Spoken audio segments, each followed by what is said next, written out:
قليلة النبي يقول هذا من الأشقياء اللي ما نالته رحمة الله. شهر عظيم، لذلك علينا أن نتهيأ له وأن نستعد له وأن لا نضيع هذا الشهر. كما في بعض الروايات هذا الشهر عجول،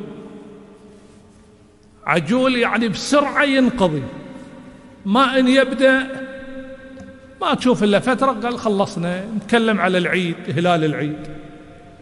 عجول، ضيف عجول.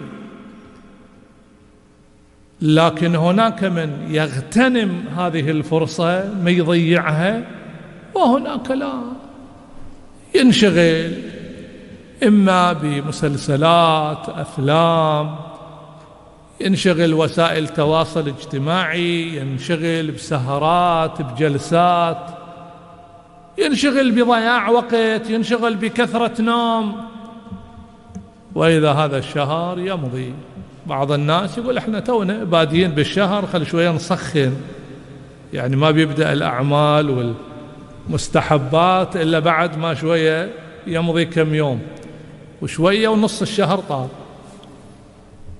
يلا الآن دارك ما بقي من الشهر، قال إيه إن شاء الله، يسوف ويسوف إلى أن ينقضي شهر رمضان.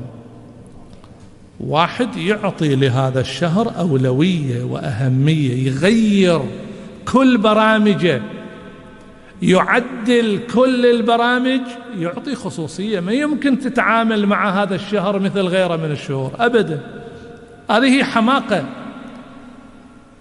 الذكاء واحد يدرك الله سبحانه وتعالى قاعد يعطي فرصة، يقول خليني أغتنم هذه الفرصة.